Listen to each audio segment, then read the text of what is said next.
Igitondo cyiza nshuti mwese mudukurikirana hano kuri turi ku TV mu kiganiro ukuri kose vibes. Uyu munsi tuje kuganira kuri uyu musore mukomeje kubona ari guca ibintu ku mbuga nkoranyambaga zitandukanye. Uwo nta wundi ni Kagarara umaze kumenyekana ku izina rya Ashton Small.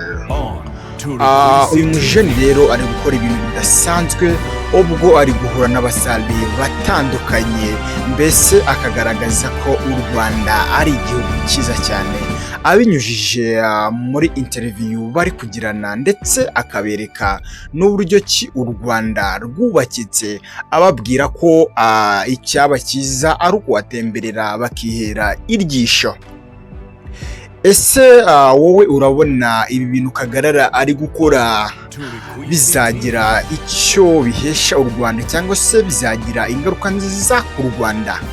Mu kiganiro ukuri kose vibes rero uyu munsi naje kugira ngo nawe usige igitekerezo, niba ushima ibyo Kagarara ari gukora usige igitekerezo uvuga ute Kagarara ibintu uri gukora rwose ni byiza cyane kongizi, kandi nabwo niba utabishima utubwire. Gusa niba ubishima bitugaragarize muri comment, umutere motivation umubwire uti ibintu uri gukora kabisa ni byiza cyane.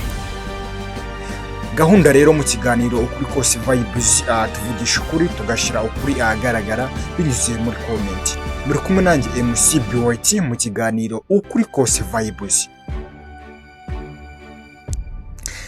Niba ukiri mushya rero kuri televiziyo nshya turi ku TV, manza wadushyigikira ukanda kuri buto subscribe, noneho nyuma gato ujye kuri website zose usacingemo turi ku TV maze udukurikirane kugira ngo tuze tubana umunsi ku munsi mu bintu bitandukanye, haba amakuru agezweho, abasare batandukanye, abatumirwa mu kiganiro ukuri kose vibes, ndetse n'ibindi bintu bitandukanye byakugirira umumaro.